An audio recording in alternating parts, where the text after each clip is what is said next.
Olá, você aí, seja bem-vindo ao meu canal. Neste vídeo aqui você verá a ministra do presidente Lula, Gleisi Hoffmann, antes de tudo, deputada federal do Brasil. Ela vai humilhar, esculachar, detonar o Bolsonaro e todo o bolsonarismo golpista aqui no Brasil. Ela vai deixar claro que não há anistia para o bolsonarismo, mesmo que haja manifestações e manifestações. E a Gleisi Hoffmann, como uma parte primordial da política brasileira, vai deixar claro, jogar verdades na cara desse bolsonarismo sujo, junto com o Jorge Cajuru aqui neste vídeo. Se você concorda de alguma forma com esse vídeo, deixa um like, um comentário, se inscreve no canal, compartilha esse vídeo, isso tudo ajuda muito para os bolsonaristas aqui de plantão. Faz o L e continua chorando. Vamos lá. Vou começar contigo, ministra, sobre anistia. Eu sou contra a anistia, nós somos contra e temos deixado essa posição clara. Por quê? Porque tem que ser pedagógico. O que aconteceu aqui o que aconteceu nesse período não foi pouca coisa. Veja, nós temos hoje a história de um golpe que estava sendo construído. Não foi só o 8 de janeiro, a depredação na Praça dos Três Poderes. Desde que Bolsonaro perde a eleição, eles começam a tramar um golpe. Tinha uma minuta, inclusive, para fazer GLO. Depois teve as gravações, os bilhetes. Chegaram a pensar em matar o Lula, o Alckmin e o Alexandre de Moraes. Olha que doideira isso. E só não foram porque uma parte das Forças Armadas, exceção da Marinha, foi contra. Não quis ir. Mas veja, teve o atentado no aeroporto da bomba que estourou, as bombas que tiveram ali também, a tentativa de invasão da Polícia Federal, queima de carro, de ônibus. Então foi muito grave não aceitar o resultado da urna, não aceitar o resultado democrático. E o último ato foi esse do 8 de janeiro, que eles estimularam, organizaram, vieram para cá. Foi um horror aquilo que aconteceu. Eu estava aqui, fui ver os Três Poderes, a quebradeira.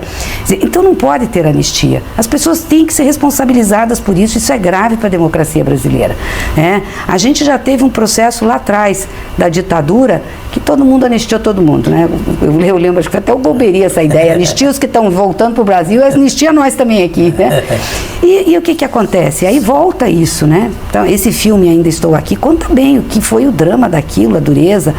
Então, assim, acho que não pode ter anistia, as pessoas têm que responder. É óbvio que eu defendo o devido processo legal. Ninguém pode ser penalizado sem ter o devido processo legal, o direito de defesa, isso daí tem que acontecer. Se a pessoa comprovar que não teve envolvimento, comprovar que é inocente, tá certo.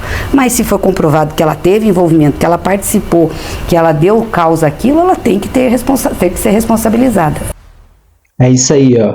A Gleisi Hoffmann, que é um nome principal da política brasileira, que mostra que é competente, justa, honesta e, acima de tudo, que é um Brasil melhor.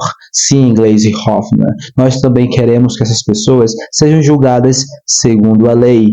E, segundo a lei, elas devem estar presas por ter tentado contra o Brasil, contra a pátria que deu tudo para elas. Tudo para elas. E elas estão, hoje em dia, batendo nessa pátria, querendo trazer o caos para essa pátria. E junto você aí, Gleisi Hoffmann, com o Cajuru, que são ótimos políticos brasileiros.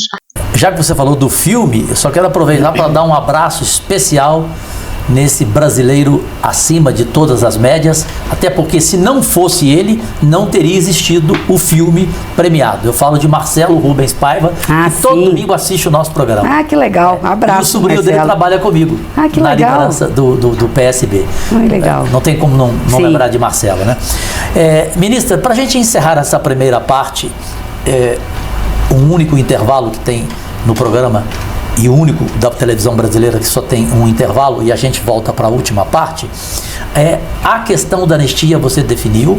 Agora, impeachment de ministros do Supremo. Qual a sua opinião? Que também eu discuti isso com o Davi e repercutiu muito. Não, eu não vejo hoje nenhum motivo para fazer impeachment do ministro do Supremo. É um instituto que existe, está previsto, o Congresso, o Senado tem essa faculdade. Obviamente que se existir motivo, se existir problema realmente de fato, o Senado vai fazer, mas não pode ser utilizado com uma faca na cabeça dos ministros do Supremo Supremo para que eles façam o que uma grande parte do Senado quer que faça, né? A justiça tem que ter independência. Então, essas coisas tem que lidar com muito cuidado, né? Porque elas são muito desestabilizadoras das relações. Davi Alcolumbre, depois de tomar posse, antes de dar qualquer entrevista, ele ofereceu a exclusividade a mim e a Leila aqui no Pode Cá Liberados. E a entrevista dele, assim como a sua, foi uma das mais repercutidas em toda a mídia nacional, até porque a Rede TV não tem essa dificuldade, oferece aos veículos, antes de colocar no ar as partes principais. E o Davi colocou sobre anistia, perfeito? E sobre impeachment. E isso, evidentemente, que na oposição, para aqueles radicais, porque eu sempre falo, existem os bolsonaristas patriotas e existem os bolsonaristas que não são contra o Lula, eles são contra o Brasil. Eles amam aquela frase do quanto pior, melhor. É exatamente isso. Sobre impeachment, como a Gleisi deixou claro aqui, não haverá impeachment de nenhum ministro do STF, porque não é preciso. Quando for necessário, sim haverá. Neste momento, há uma perseguição sobre o ministro do STF, Alexandre de Moraes.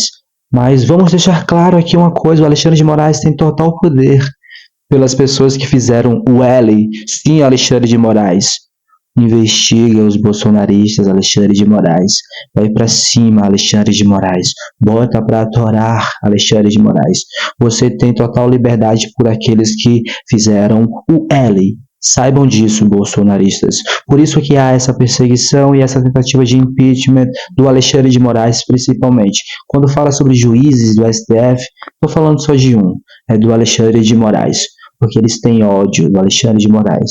E nós damos total liberdade para esse ministro fazer o que ele tem feito. Então eu sei separá-los, graças a Deus. Por isso convivo bem com uns e com os outros, sequer a mão eu dou. Eu sou radical nisso. Porque eu entrei para o governo para somar.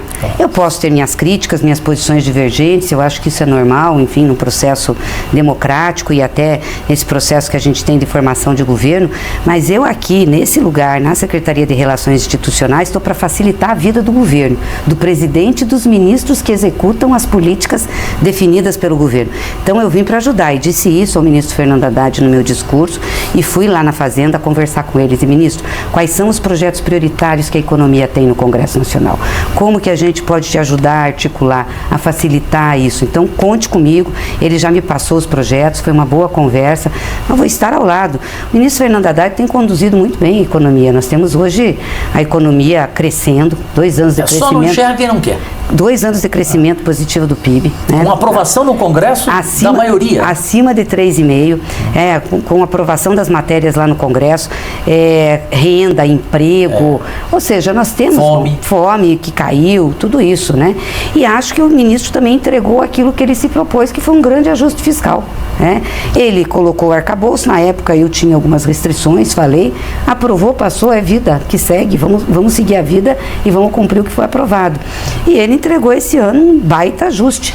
Nós saímos, Caju, de 2023 de um déficit de 200 bilhões de reais. Sim. E viemos para 24 com déficit menos de 30. Olha a dimensão desse ajuste. Então não é certo o mercado ficar cobrando. Não tem cabimento. Que corte os pulsos. Como é que você vai deixar de fazer as coisas? Então o governo do presidente Lula é um governo muito responsável. E acho que está fazendo entregas para o Brasil. Basta ver o ministério que foi escolhido, né? Em cada área, tudo, né? Sim. Quando você fala de economia, aí eu venho em algo que aprendi nesses 50 anos de carreira nacional na televisão, que eu peço a você do outro lado, nunca se influencie nem pela minha opinião e pela opinião de ninguém. Então, na imprensa, você tem que saber analisar o que você lê e não acredite de imediato que aquilo é verdade. Isso. Exatamente em função do que a ministra acaba de falar, dos números econômicos do país. E aí vem a questão do PT, que parte da imprensa sempre, todo dia, quer dizer que é um partido rachado, que você assumiu o ministério com muita gente contra, que tem muita gente contra o Haddad. Já chegou a se falar na imprensa que o Haddad pode cair. Eu passei mal. Né? Então, esse tipo de informação que a imprensa dá, de que forma que você, como ministra, corajosa como você é, como disse no começo, acha que o partido tem que enfrentar? Olha, eu nem posso criticar a imprensa por dar essas notícias, porque alguém que passa para a imprensa as suas opiniões. Obviamente que a imprensa quer causar, quer falar, então ela vai passar aquilo que as pessoas passam. Essas disputas na política acontecem, né? O PT é um partido que tem muita disputa política interna, sempre teve. Sempre a gente fez processo de eleição para direção de partido, nunca foi assim, não, vai ser você agora. Não, tem debate, tem vários candidatos que disputam, que fazem debate. Mas eu acho que isso é uma fortaleza nossa, eu não vejo como uma fraqueza, porque quando você faz esse debate e depois você define um rumo, você fortaleceu o processo. É exatamente isso. E sabe, essa mídia aí bolsonarista tenta exatamente trazer o caos para dentro do Brasil, tenta trazer o golpe, tenta fomentar o golpe no Brasil, tenta dar apoio a um inelegível que será preso. Aqui temos dados claros de como a economia do Brasil está melhorando, como o presidente Lula vem fazendo um bom trabalho com o Brasil. Nós temos dados, os bolsonaristas têm mentiras, que é o que eles sempre usam. Mas se você, de alguma forma, gostou desse vídeo, se inscreve no canal, deixa um like, um comentário, compartilha esse vídeo. Tudo isso ajuda muito contra esse bolsonarismo sujo. E para os bolsonaristas aqui de plantão, faz o L e continua chorando, deixa de mimimi. Muito obrigado pela companhia, vejo você na próxima. Se cuida, até lá, fui!